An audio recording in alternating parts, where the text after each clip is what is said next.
Hello and welcome to a brand new Five Heart Podcast live right here on YouTube. It is the night before Thanksgiving, and look, Thanksgiving is a holiday that we either love or we hate. It definitely messes with the work week, gives us an extended week, but what we have is it throws off our schedule. So thankfully, John was able to do a live football show last night with Scott Docterman, who covers the Iowa Hawkeyes for The Athletic.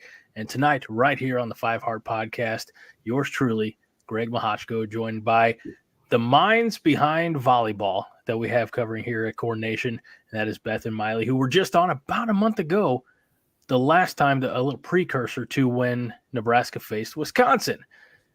How it's a little bit of a lather, rinse, repeat, ladies, as it's going to be Nebraska, Wisconsin again on Black Friday, this time in Wisconsin. But first, welcome back to the show. It's great seeing you both.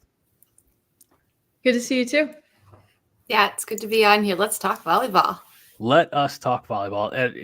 This is no shade, no shame, I suppose. When I was trying to find a clever title for this show, because John's always yelling at me, I did a titled an episode of the Coordination Overreaction with myself and Haas Reuter after a Nebraska loss.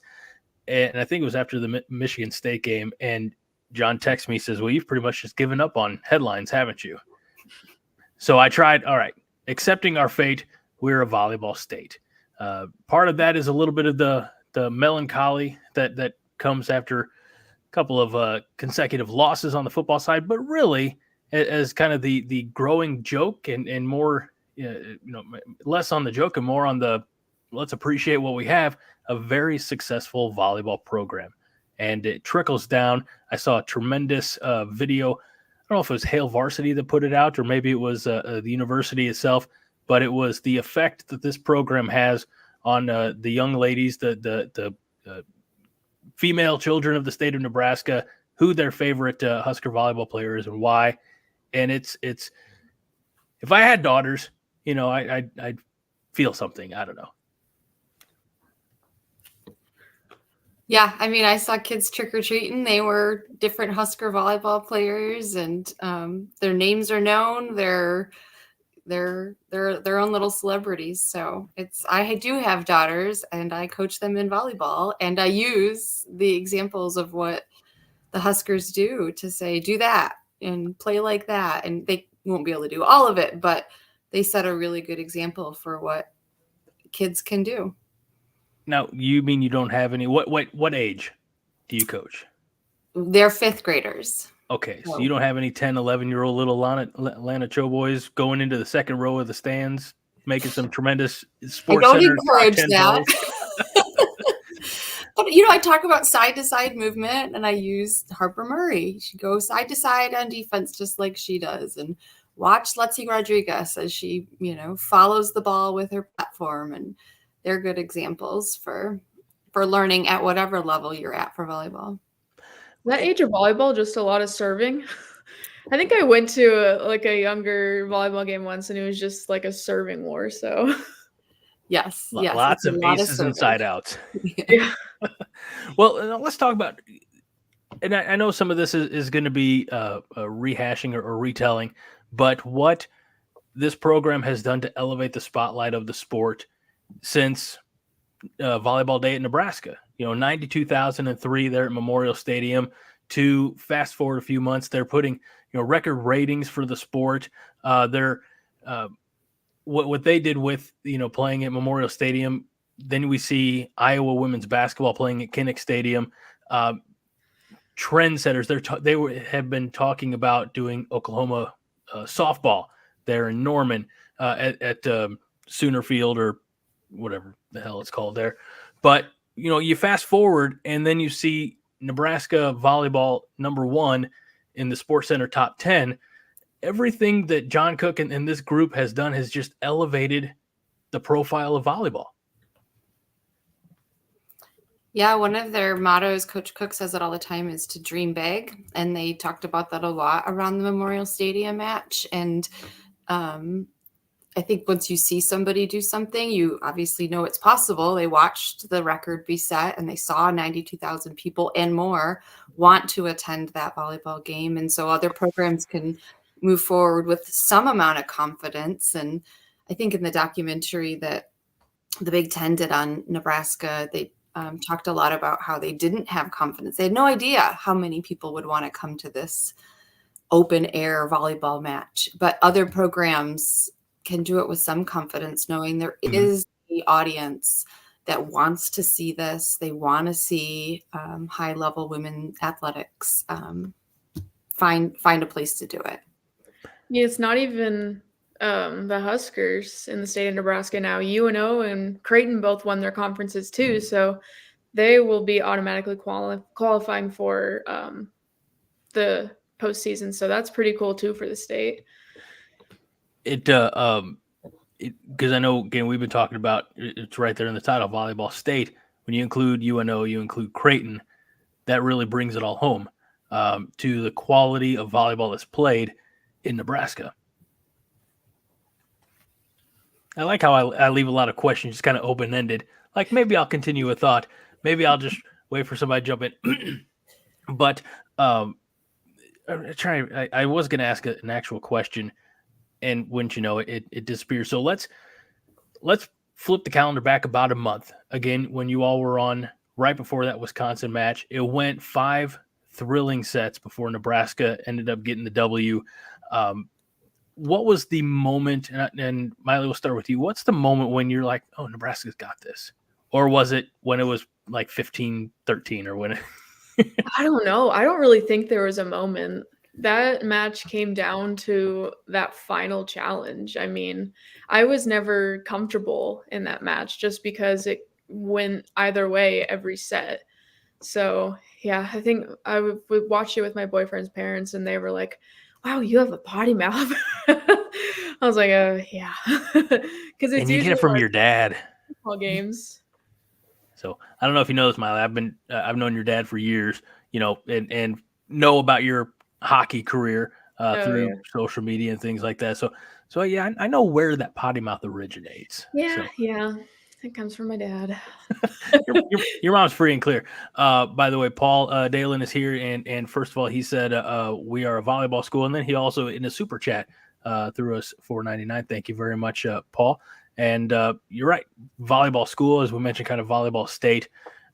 It's the trickle down effect, and it starts with the highest profile program in the state, which is of course Nebraska Cornhuskers, Creighton, UNO, and kind of what we talked about trickling all the way down. It creates that buzz, creates that energy that, certainly the football team, no, I'm not here to kick on anybody, but they have lacked that buzz. And there are plenty of Cornhusker football fans in Nebraska. Nobody's in plenty of high school kids who want to put on the end and run out of, in the tunnel walk.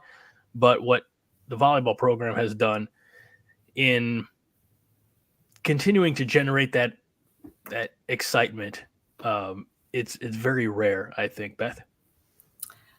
Yeah, and they've been good for a really long time. There's decades where Nebraska volleyball has been in the national scene, but I do think I'll be the first one to admit I've not always been a Nebraska fan. I did not grow up here, but I embrace them with all my heart now. But they've been on the national scene for a long time. But I do think this season is a special one. And I think they've had some mileposts that they've walked through. We've talked about Memorial Stadium already. Their record is sure impressive. I think this is a special season, even on top of all the other really great teams that Nebraska has seen through the decades, through John Cook's and Terry Pettit's coaching careers. So I think we're watching something pretty special this season. And they're just so young. I don't think anyone expected this good of a season. I mean, people expected a good season, but maybe not this great of one. So it's really amazing to watch. And especially, not to say that it was planning to be a rebuilding year, but Mylie, to your point, the expectation, even as successful as they were last year, they had some attrition. They lost, some talent. But when you have as many freshmen who have stepped up, now Mary Beeson, she came over as a transfer, but not a senior, I don't believe.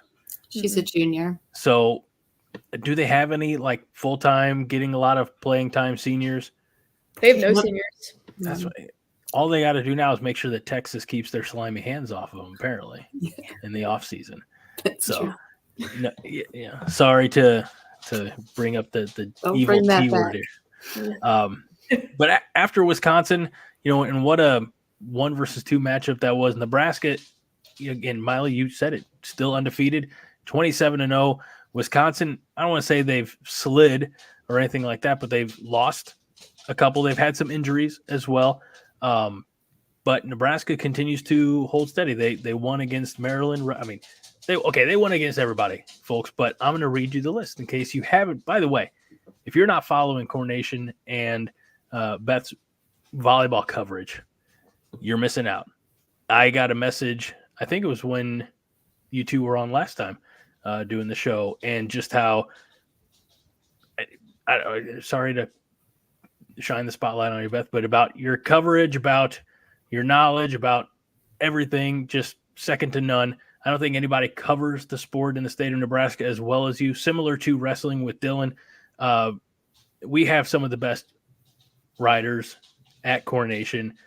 And unfortunately, because we're not traditional media outlet, traditional journalism, not as many people know about it, but the work that you do ought to be commended.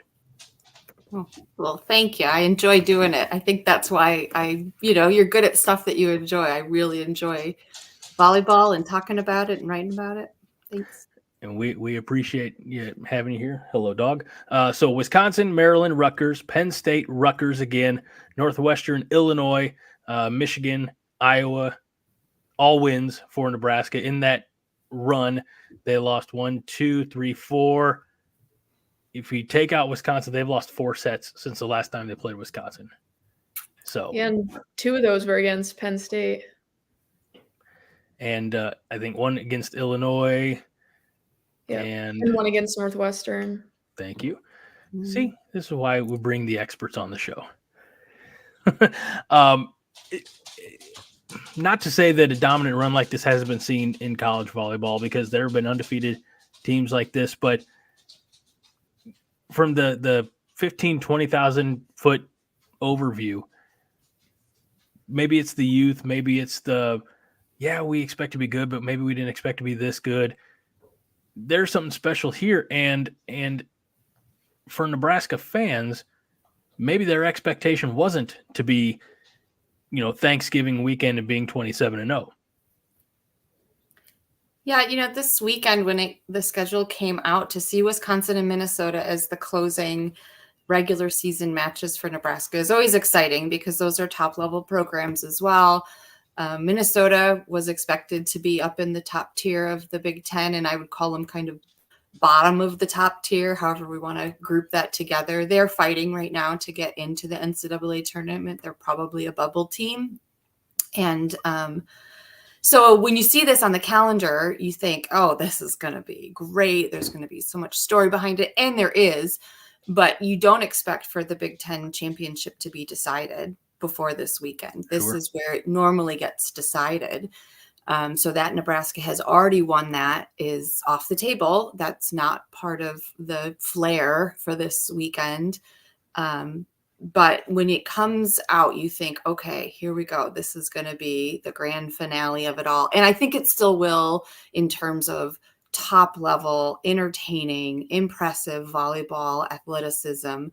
But there won't likely be any outcome from either of these matches this weekend, besides some shifting in seeds. No matter who wins them, it will make impacts on the NCAA tournament, whether Minnesota gets in and whether Wisconsin is a 1 seed. Volleyball seeds 4 teams as the number 1 and then spreads them out to the corners of the bracket. So whether or not Wisconsin gets one of the 4 1 seeds probably depends on if they can beat Iowa and Nebraska this weekend. But other than that, the Big Ten is decided.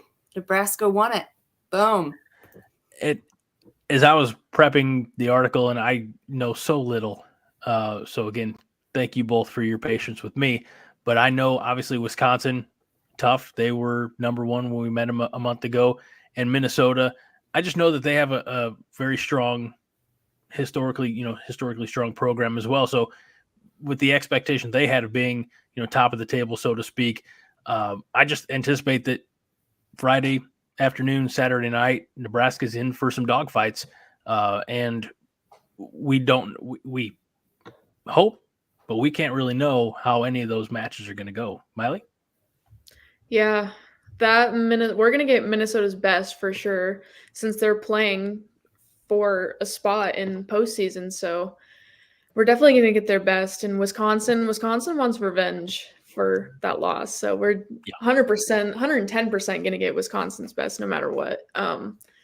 Yeah. And I definitely feel, again, kind of going back to how their first meeting ended on the challenge, that they're going to come out, they're going to be at home. There's going to be a sizable chip on their shoulder, and they might have, not so much upset minded, but one on a technicality, one on however they're being coached up in their locker room. I definitely feel like they're going to come out with a little extra juice, as some would say. Yeah, they're definitely probably still a little mad over how Nebraska won that match. So they're definitely going to come out swinging. I think they would say, too, they probably didn't have their best match against Nebraska, which is the point. The other team, which is also very good, is trying to not let you have your best match. So they didn't have their best match because Nebraska impacted them. But, Wisconsin is a very good serving team. They ace people regularly. That's one of their strengths. And they had 0 aces against Nebraska in the last match. So that will be a point of emphasis for them throughout the practice week and coming into Friday. They will want to earn 5 aces. They'll put a number on the board. They'll want to have some impact with their serving. So I think Wisconsin would reflect on their own match and say, we didn't have our best match that game. And part of it was because of what Nebraska did, but part of it was they didn't have a great match serving wise, or a couple of their attackers just didn't perform in the way that they probably can. But I feel like, if memory serves me, and I watched that match last month, the way that they defended the ball and the number of blocks, that's what gave them the advantage. And correct me if I'm wrong, the second and third sets, that they were really, shutting down Nebraska's attack. That's something that, Nebraska obviously dealt with, made necessary adjustments. I don't know if it's I apologize for messing up the terminology, but I don't know if it's that slide attack or whatever it was that they were doing. But, Coach Cook, his staff, the team made the adjustments, and they were able to come out and win sets 4 and 5. Again, a month ago. But since then, Nebraska's continued to win. I still see, even though with a couple more losses or marks in the loss column there for Wisconsin, they're still going to bring a lot of certainly a lot of difficulty, for Nebraska. A few questions that we have here in the comments. Paul asked, will anyone leave? Will Nebraska suffer any attrition in the offseason? The only one that I can even remotely think of, maybe Caroline Dervishis. I mean, we haven't seen her at all. I don't know what the status is on her. Don't know if she's redshirting. So I think we're just so deep that she didn't play, because John Cook really doesn't redshirt people. So don't know about her. She's the only one that I could really think of, though. Well, to that point, again, sometimes the Chatterfields are great because they'll have the discussion and answer their own questions. So Paul says, will anyone leave? Highlander Gunn says, where would they go? And Paul, Mylie, to your point, says somewhere they could get some court time. Yeah, So, definitely for her. It's been a very stable, I think, rotation for Coach Cook, right? I mean, he's even working around some of the injuries that they've had, still able to put a very consistent lineup on the floor. Yeah.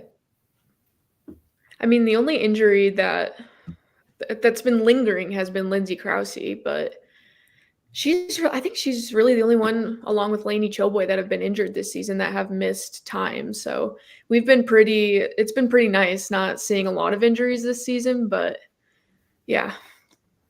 Do we have a timetable for Krause's return? Coach Cook talked about her. He talks about her every press conference because everybody asks. She is doing some practicing, but then, having to recover after those practices, an ankle injury. So he keeps saying, we'll see. I don't think we'll see her this weekend. That would be a strong no, but I think the postseason is a soft goal. I was going to say, it seems like, you've got the regular season title buttoned up. You're going to be in the NCAA tournament. Why not just, let her get as comfortable, as healthy as possible, save her for, not to say that, you don't want to not run the table and go undefeated, but save her for when, she can be the most, help and least amount of harm to herself as far as, future injuries. Yeah. The way I see that going is just Batenhorst is doing a solid job. I think that there is area for improvement. Her, kill to attempts ratio isn't the greatest. You want her to start getting more kills. So there's a place in there where Krause can be inserted with health and in the tournament that will just boost the team. If Batenhorst is hitting 0, Krause comes in and is able to lift us through that match and whatever round. There's definitely a spot where she'll come in and play a key role. I've seen Krause without a boot on social media, so hopefully that's a little hint, but I don't know. This is why we keep the kids around, for things like social media. Justin says, from the sounds of it, it's a very close group of ladies. Don't really see anyone leaving. So yeah, the only reason I see people leaving is for court time, but right. Yeah, they do seem like a very, very close group of girls. So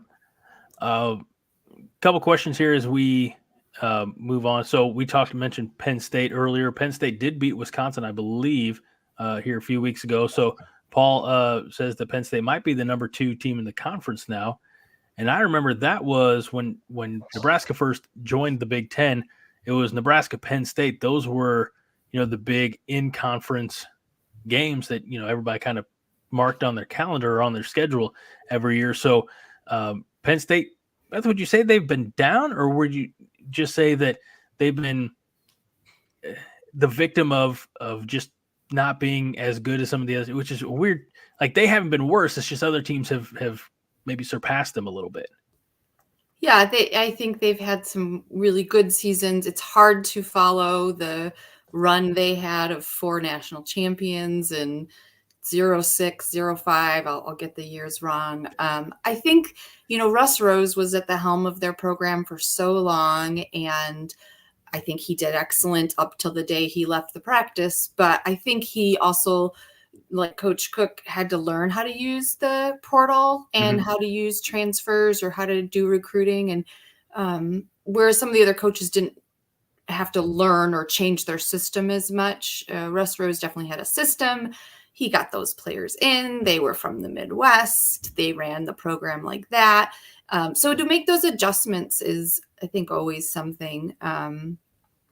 Penn State is a great program to talk about, especially as we lead up to the Wisconsin match, because I hope we all watched the Penn State-Nebraska match at Penn State. And that was a phenomenal comeback that Nebraska had, down 2 sets in a intense atmosphere, fans halfway on the court. The student section was dressed up for Halloween and running out to the court's edge, the actual edge of the court, past the line judge sometimes. I was yelling at the TV.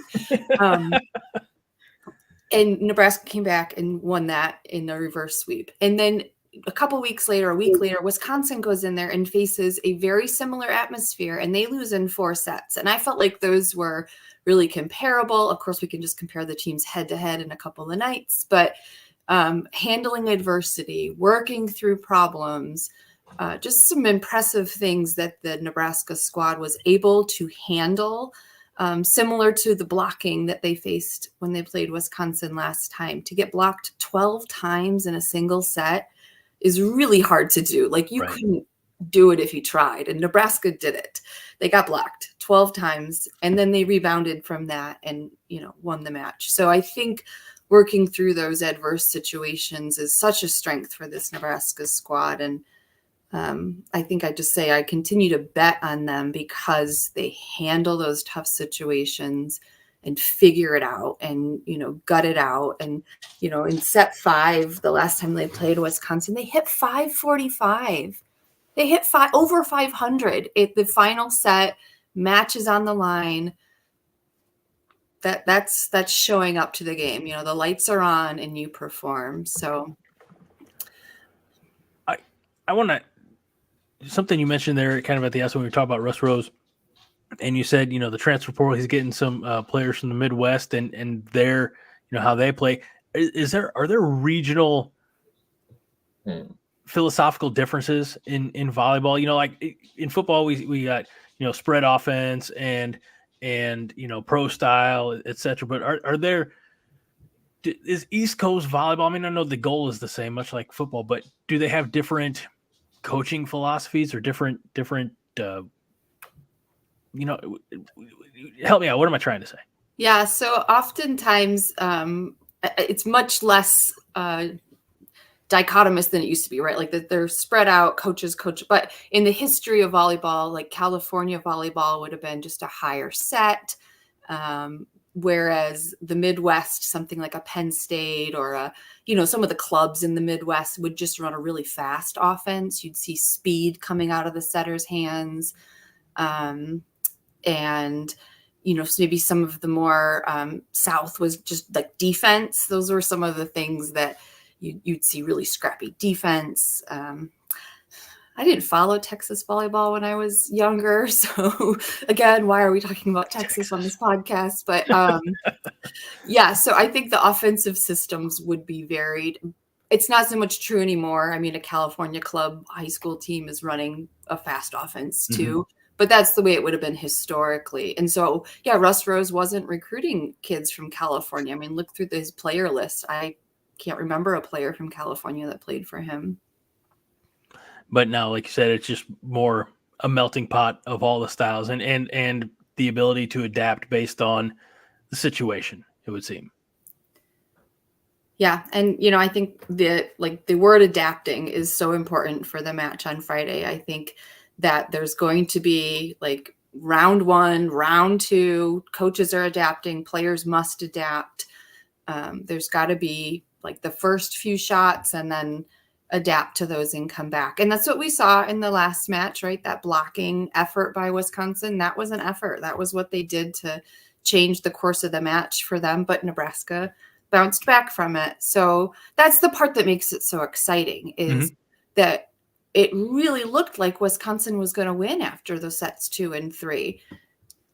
But the momentum changed. And so you just didn't know. There wasn't this swing that never came back. So I hope it's half as good as it was last time, or maybe twice as good, whatever. Just be good. And I know it's tough to judge when a team is undefeated. Mylie, I'll kick this one to you. In your observation, is this a Nebraska team that, I mean, they've just won. Let me try this again.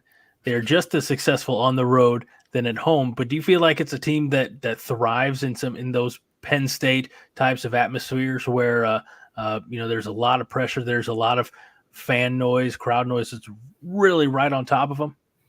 Yeah, I think they've had trouble in the past during this season adapting to it, especially at Purdue, Penn State. I mean, you saw us go down 2-0 at Penn State, and I think they adapted late, but they still won. So I think they'll have a little bit of trouble on the road just because, I mean, that seems to be what's been going on this season with them. But I think that they'll figure it out pretty quick. Maybe a slow start, but yeah, as long as the outcome is what we Nebraska fans wanted to be at the end, we don't care. You can start out 0-2, just don't start out 0-3, I think is the mantra. Yeah, I'm hoping we don't have 2 service errors in a row like they did at Penn State. So that can crush, that quite a bit of your attack. As in regards to Friday afternoon's match against Wisconsin, Paul Dalen wants to know, what is Smrek's status? We'll see her on the court. Yeah, they played Indiana in their last match, and Schmreck played. She had 10 kills, and so Schmreck should be in the match. She's their 6'9". They run a complex offense, those Badgers. So she's a middle and a right side in their offense, and she'll play. And the 2 matches that they lost most recently to Purdue and Penn State, she did not play. So that made a real difference for them, and changed. It didn't just change, like they didn't swap her player for player. They moved around a lot of players to make their offense work, and so I think they're glad to be back at their full strength with her. She's not only 6'9", she's a dynamic player. She moves well. She's not their best blocker, but she's a very good blocker. She contributed to the 36 blocks they had against us last time. Yeah, well, 30. I mean, everybody contributed, I feel like, to the 36 blocks that they had against us a month ago. Keep talking about Wisconsin. Obviously, Minnesota is right after them, but Wisconsin's the big one of the weekend. Paul says that he feels and agree or argue against, if necessary, Wisconsin being a legit Final Four team. I would agree. We're a very strong team. I mean, I would be. It would be weird to not see Wisconsin in the Final Four, I think. So, unless there's a huge upset, I think they'll definitely be there. And, they were neck and neck with Nebraska. So if we don't think Wisconsin's a Final Four team, then what do we think of Nebraska, right? I mean, the match between Nebraska and Wisconsin was decided by points, by hairs, slivers. And so I think they're both validating each other. They were the 1 and the 2 at the time. Right now, Wisconsin's ranked number 5. I don't think that's what they really are. But at this time of the year, things start to shuffle, and their 2 losses were not at the greatest time for them. That might cost them a 1 seed, a corner to themselves. But yes, to answer straight, they are a legit Final Four team. I think Nebraska and Wisconsin should be set to meet late in the tournament, should really be the final match until somebody proves otherwise. Stanford looks okay. They look really good, but I don't think they look better than either Nebraska or Wisconsin.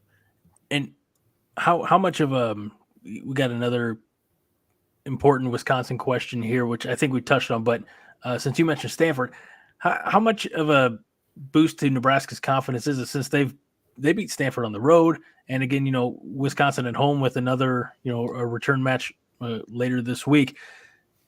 Some of the premier programs in the country, Nebraska has already checked them off the list, so to speak. Yeah, I think that is good, and I hope it builds their confidence. I hear Coach Cook say it, and I think it really speaks well, is the game has no memory. And I know he and the team are talking about that in the locker room, and they're just saying the game doesn't know who's supposed to win. So you got to go out there and prove it. And that's the mentality you have to have as a player, right? You can't go out there and say, well, we're number 1. That is not going to work. And so I do think it builds confidence. I also think these players seem to just have confidence. Nothing really has to give them confidence. Sure. They've gained their confidence through their work, their time, their experience. But it does help to know we've beaten Stanford. It was a long time ago now. They've made improvements and changes. They were missing a key outside hitter when we beat them. But yes, we beat them. They shouldn't even get in the tournament. That's it. They're out. I like it. And in fact, every team that Nebraska's beaten just not worthy of this. Not worthy of this year's tournament. You mentioned having a short memory. The game has no memory.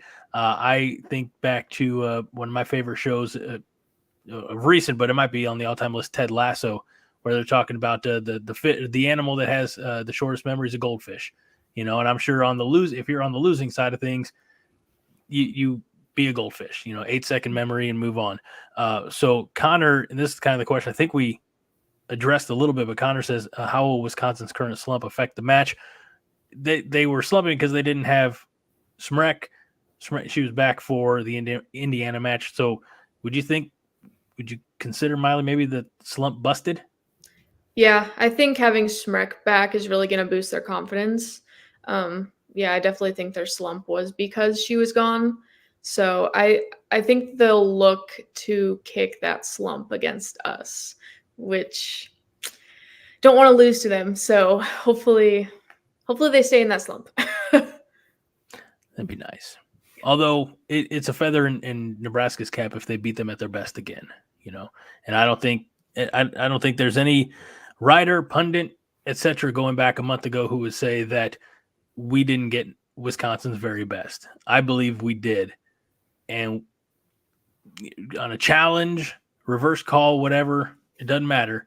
That game was always there. That day was always going to be close, and Nebraska made the necessary adjustments to, especially in the fourth and fifth sets, come out and get victory, because it wasn't always looking good until the end, in my opinion. So again, I'm a novice. I don't know anything. So we have, here we go. This is scheme. Beth, I'm going to throw this to you. Justin says, do you think Wisconsin will run a 2-seater offense again or change it up to give Nebraska a different look? I'm going to change seater to setter because I think that's what we want to talk about. 2-setter offense. Is that right, Justin? Okay. This is why I just read the comments. If it's a 2-seater, I think we're talking about some sort of car. Okay, yeah. So Wisconsin will run their 2-setter offense. So they do this for 2 reasons. Both of their setters are slightly undersized, not really. MJ Hamill is their senior setter. She's 6'2", and Izzy Ashburn's a senior too. She's 5'11". So Izzy's too short to. Yes, thank you, Justin. She's shorter than what you want on the front row. A 5'11" blocker is a target for the hitters. But they also run this setter offense because they can get more hitters in the match, and they have enough really good hitters that they want them all in the match. The 2 setters allows them to run that different offense that I was talking about early. It allows Schmreck to run in the middle and on the right side. They have really 3 hitters that they move around. Carter Booth is a 6'8" middle. She transferred from Minnesota last year. And then Devin Robinson. Those 3 circle around the middle blocker position and the right side position. And it gives their offense lots of different looks. It can confuse blockers. You think you're going to block one player, and then she's on the right side and a different player is in the middle. So I think we'll see both setters, and then that means we'll see all those hitters, which forces your defense to prepare for all those hitters. You're going to see 6 hitters and different hitters. If you prepare for Merritt Beeson, you're going to see Merritt Beeson. She's going to play, right side for 5 rotations, left side for 1 rotation, and she's going to hit out of the back row. She's a really good hitter, but you know what she's going to do.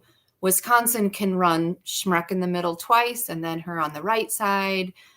They'll move people around to force you to play better defense. We have a line of comments here that I've got. You got to indulge me as I burn through them all here. So Paul says, with Schmreck, Nebraska and Wisconsin are, I believe, the best 2 in the country, full stop. And also noted that we are the only team to beat Wisconsin when they had a healthy Schmreck.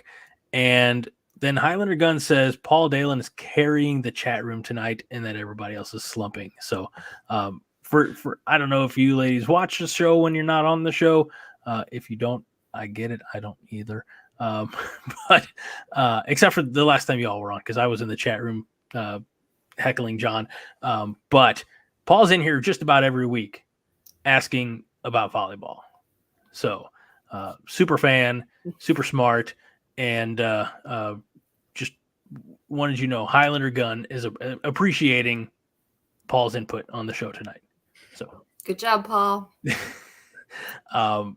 It obviously Wisconsin is the focus because it's always, win the day. Minnesota, we've got to go. I've seen some of the, televised matches, Nebraska, Minnesota. I feel like their arena, I don't want to call it a gym, but it's got a different feel to it. Is my memory off or what's different about that Minnesota experience?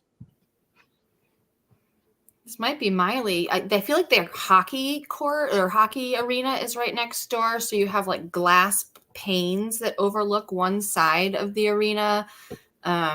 But you see people up there every once in a while. There's some sort of other court. I've never gotten to watch a match there, but John has. And it's pretty tight in. So I don't know that it's any harder to play in, but it's definitely different than, Purdue's got those massive stands right behind the end line that you're serving into. And at least one side of Wisconsin's is a bank of windows, one side of Minnesota's. James says they play on a cheese court. I don't know. That's Wisconsin, not Minnesota. I think this quick Google image search, correct me if I'm wrong. They play at like Land O'Lakes Arena or something. I mean, there's some sponsor. There's some tie between Minnesota Volleyball and Land O'Lakes. Oh, I didn't know that. Interesting. Yeah, good pregame meals. Look at me bringing the knowledge on the volleyball show. Nobody would have ever expected that in a million years. So with Minnesota, again, that's the end of the regular season. What can Nebraska expect when they go on the road, continue their little regular season and into the regular season road trip when they head up to Minneapolis? I think they're like I said, they're gonna get Minnesota's best since Minnesota's on the cusp. They should expect Minnesota to come out super strong. I mean, they need to. Minnesota needs a win. So Nebraska will just need to be ready. I mean, if they remain undefeated against Wisconsin, and I hope they do, Nebraska will be looking to finish the season undefeated against Minnesota, but Minnesota will be looking to break that. So I think that will be a very good game as well. And it'll be very tough coming off a match against Wisconsin as well, since that will take everything in them. Paul Dalen has a question. Didn't know if you would expect that. Can the experts comment on what happened with Iowa on Sunday? They should not have pushed Nebraska as hard as they did. I don't have Big Ten Plus, so I was able to watch it. Yeah, I think, like Mylie was saying, everyone's going to give the number one team, the undefeated team, their best shot. And Iowa played very well. And so that pushed Nebraska. And Coach Cook commented on this afterwards. This is like the dynamic that it's hard to feel or see. He said, because this was the night we could clinch the championship, that was heavier than he expected. He said that in the post game, that the idea that this was it, that after Wisconsin had lost another, this could be the clinching moment, weighed on the players, and he felt that. So I think that had something to do with it too. I don't think I don't see the slow start. I don't see kind of any fundamental flaws that Nebraska really needs to address before they get into elimination play. I think there was a couple factors in that Iowa match. The best shot by an okay Iowa team, and some outside pressures that the young players were dealing with maybe for the first time. And I mean, I hesitate to say this out loud because I don't want hate mail, but the undefeated season is a great accomplishment, but a national championship, in my opinion, is far better. So if the weight of an undefeated season is weighing on anybody, and I'm sure they're not talking about this in the locker rooms, but then I would rather a loss And that loss, I mean, here's how I think about it. If our team gets so fired up and plays set 5 like they did against Wisconsin after just losing 2 sets, can you imagine how fired up they would be if they lost a match? Can you imagine the anger that Harper Murray would take out on the ball if she lost a match? So if a fire will lead them into the NCAA championship, if a loss to Wisconsin does that, and that's, like I said, the team's not talking about that, so we don't need to talk about that. They're going to focus on getting better. They're going to focus on thumping their serves. They're going to focus on hitting around the block.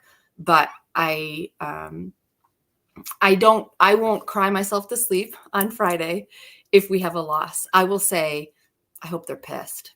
I hope they hate the way they feel right now, and they focus in, because now they have a match against Minnesota plus 6 more in the NCAA tournament to be mad and to win mad. And that's go ahead, Mylie. I'm sorry. It would be great to beat Wisconsin, but I think if we do take a loss against Wisconsin, it will be fine. We will survive, because I don't think it'll have any effect on us going into tournament seeding. We're still going to be a number 1 seed. So taking a loss right now, we don't want to, but we can. So that's sort of how I look at it. Well, I want to piggyback on what Bull you're saying. You've wrapped up the regular season, Big Ten championship. I'm gonna die. No, I won't. You don't need to win. Like the undefeated regular season is the parsley. It's the garnish. The winning the natty is the nice 22-ounce ribeye that is just about medium well. I'm sorry, not medium well, medium rare. Sorry, all you steak purists out there. I misspoke. But that's what the team's after. That's the goal. Whether they kind of fell into it bass backwards with no expectation of winning the national championship. Hell, maybe it was John Cook's goal. I mean, not to say the goal is not to win, but maybe he saw the off-season workouts and said, we got something here. Maybe by the time Nebraska or Volleyball Day in Nebraska rolled around, he said, this team could contend. This team could potentially go all the way. I wasn't in the locker room. They don't let me in women's locker rooms. That's not any inappropriate thing. God. Anyway, sorry. Paul has a question. Would NU fall out of number 1 with a loss? That's a great question, Paul. You take it away. No, I don't think they will. I think they have a number 1 seed down. They've just had an amazing season, and they have wins to show for it. So I don't think that they'll fall out of number 1. There's no one. To Wisconsin, no. If they lose to Minnesota, I think Stanford flips to number 1. Yeah. And I think Minnesota gets in the tournament if they beat Nebraska. Don't mind me. I'm trying to find a pen that works. So I want to bring you two ladies up to speed. I think it was the show before you two were on the last time around. John and I kind of made a deal with the viewers. Someone in the comments made a Young Guns reference, the movie starring Kiefer Sutherland, Emilio Estevez, Charlie Sheen, Lou Diamond Phillips. Mylie, raise your hand when any of these names sound familiar. I know some of the names. I've never seen the movie. Okay.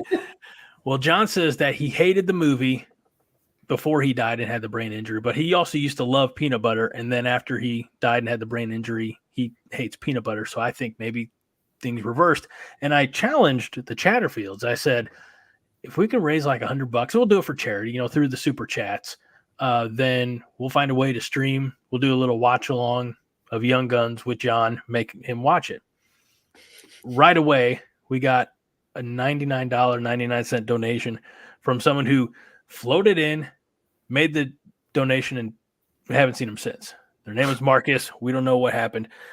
But what we always do about this time in the show is we say, hey, if you want to donate to the cause is going to end up being Team Jack Foundation. Give us a little super chat of whatever amount and put in for the Young Guns or for Team Jack, and we keep track. And John has an old childhood friend named Monica who's been doing a lot of artwork for us on the podcast and on YouTube.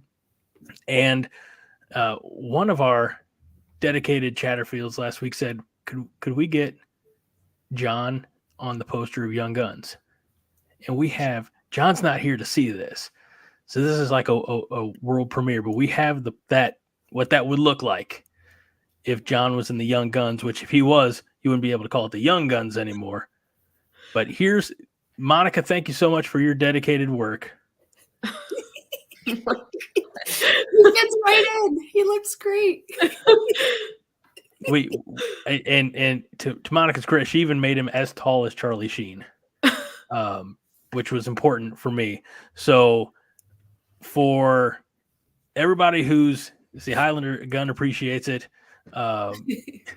everybody who's anxious to watch Young Guns with us, this may be the image that accompanies. But again, if you want to make a donation to the cause, to Team Jack through Coronation or through the Five Heart Podcast, now's the time to throw a few shekels there as a super chat. Everybody's a very appreciative of Monica's great artwork here. And while they're enjoying that and reaching deep into their pockets, a few comments from way back that I want to share with you all. Let's see. This one I didn't understand the context, but I wasn't paying attention. So, Mylie, you have a team flag or banner behind you. Yeah. And Connor just said, "Go Celtics." Yeah. So I didn't know you were a Celtics fan, or maybe it's just wall decoration. That's actually my boyfriend, and he likes the Celtics, so that's why he said that. Okay. Oh, Yep. okay. So that Connor's your boyfriend? Yep. Doesn't that seem just a little weird that he's commenting on? Is he in the room with you? I feel like he's in the room with you. No, he's playing video games in another room. Mm-hmm, but also commenting on the stream. So, yep. Is he really playing video games? Like, how do you know? It's very supportive of him. Yeah. We appreciate the viewership. Let's see. Paul has another question for the experts. Who gets the All-Conference and All-American nods? That is the toughest question. Merritt Beeson. Yeah. 100%. Gosh, that is a really hard question. Lexi Rodriguez would be, if you rank order, however, but they try to make the All-American team somewhat even as far as positions. I think Merritt and Lexi are first team. Depends on how,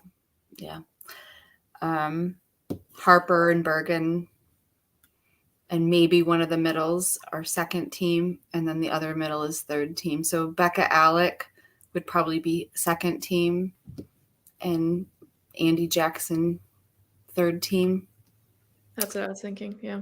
I don't think either of the other outside hitters for us they won't have the stats to be able, they have to meet a minimum of, so Krause won't have enough playing time to earn All-American. Anyway, so, that is a hard question though.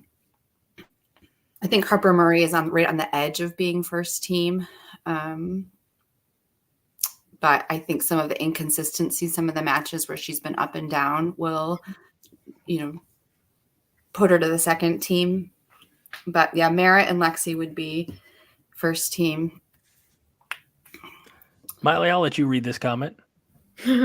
Young Guns could apply to the volleyball team too. # Team Jack. Thank you, James Boardman, for the $10 super chat towards the donation towards the movie night. The Five Heart movie night will be a lot of fun when we're into an off season, but it's tough to have an off season when you go volleyball, football, into basketball, into baseball and softball. So we'll do it.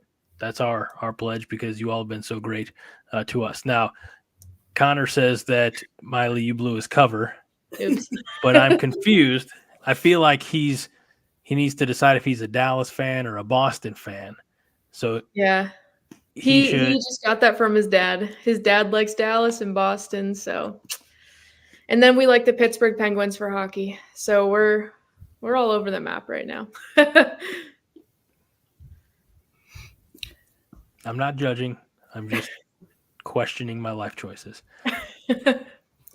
Justin says Friday, Nebraska has a chance to go bowling, reach a Final Four in soccer, and sweep Wisconsin in volleyball all in one day. Go Big Red. I think that soccer's pretty cool. I mean, I knew soccer was good this year, but I didn't know that they were that good. What's going to happen? Are y'all going to be mad when somebody says we're a soccer state? I don't know if anyone would say that, to be honest. Wow. Is that just because of the number of people who actually go out and watch the soccer? Yeah, I think soccer gets a little boring. And I used to play soccer too, so one of my favorite things about watching soccer or, football, depending on what part of the world you're in, is a lot less commercials. Give me yeah. if I could have American football with the number of commercials in European football, I'd be okay. And the games wouldn't last 3.5 hours with a lot of fluff. So, all right, as we wrap things up here, they would say it in Dutch. They would say what in Dutch, Paul? That one doesn't make any sense. All conference? I don't. Here we go. Oh, Volleyball. Are any of you speak Dutch? Okay. Nope. So we're 0 for 3 on probably pronouncing that correctly. Excellent. So any final thoughts as we head to the weekend and obviously volleyball, a couple of big ones Friday afternoon, Saturday night. I'm sure there's television space for both of those matches, right? They're both on BTN. Yeah, BTN and Fox Sports. So, you hopefully get to watch them both. Clear your calendar, 3:00 on Friday and 8:00 on, I'm losing it, Saturday or Sunday? Saturday for Minnesota. Yeah, I think, for all the stuff we talked about tonight, Nebraska is going to try to get better on these matches. They're going to try to, improve 1 point, improve 5%. They just have to keep getting better, and that little bit better will separate them from each opponent they play after that. And so for all the stuff we talk about and him and Ha about, all they're going to do is try to serve that girl right in the chest and earn an ace. Try to reach the hands over the net and grab that ball and block it. And this highly competitive team, it's such a fun team to watch because they compete. They just want to win. Beth, I'm glad you used the phrase a little bit better, because over on Coordination Overreaction, Haas and I use the term incremental improvement in regards to football, and we haven't really seen it a ton. So hopefully with the wording of a little bit better, we'll see the volleyball team continue to do what they've done all season long. I don't regret saying this. I hope I don't get in trouble for saying this. I'm not going to be able to watch volleyball on Friday because I'll be in a vehicle going to my in-laws. And I'd much rather be at home watching volleyball, if you know what I mean. I feel like you should do something about that. Yeah. I don't get a choice in these matters. You're a married woman. You should know how that works. Well, I'll be watching volleyball. That's how that works. Because you're in charge, right? He's watching volleyball too. Well, yeah. But I hear you. I'll be rushing from Memorial Stadium to get somewhere to watch the match. So, well, if Nebraska wins at Memorial Stadium, you can rush onto the field. Yeah, I don't know about that. I don't know if I want to do that. Being that close to people, I don't know. Rushing the field? Yeah. I don't know. And then, I let John says you can't tear down goalposts anymore because they're in there too securely. But I feel like, rush the field after Nebraska wins, gets bowl eligible for the first time since the Obama administration. Yeah. I mean, it'd be fun. All right. Mylie, lead the charge. Oh, okay. That's the only thing. From 90. From row 90. It'd be a very long charge. Yeah. It'd be a charge nonetheless. Connor says he's going to rush the field. Paul He's been saying that for the past few weeks. So see, all it takes is one, and one from one become many. Paul says, act like you've been there. There are a lot of people who haven't been there. This is a whole team of football players who haven't been there to a bowl game. So Justin says, I'm looking a little pale. I think you're right. I better stay home. I don't know how I'm going to get away with going to my parents tomorrow. Anyway, that'll be it, I think, for this episode. Usually we do predictions, but we're all just predicting Nebraska victories because there's no fun in predicting Nebraska losses, right, ladies? Never. Nope. Never. So get to a TV, or at least I can probably listen on the radio or through the Husker app in the vehicle. So support volleyball. Remember, the more you watch them, I mean, we've seen a lot of positive ratings for volleyball viewership. So if you want to see more volleyball, then you have to watch more volleyball when it's available. So check out Nebraska 3 o'clock against Wisconsin on Friday, 8 o'clock against Minnesota on Saturday night. Go Big Red. And as we like to say here, or at least I like to say, and John likes to mess up, we appreciate everybody joining in. Tomorrow's Thanksgiving, so make sure it's a very happy Thanksgiving. Be safe if you have to travel. Eat too much turkey and then regret it later. But as always, we remind you here that 5 heart is all the heart you need. Beth, we'll throw it to you. Go Big Red. Mylie. Go Big Red. Happy Thanksgiving. Oh, nice touch.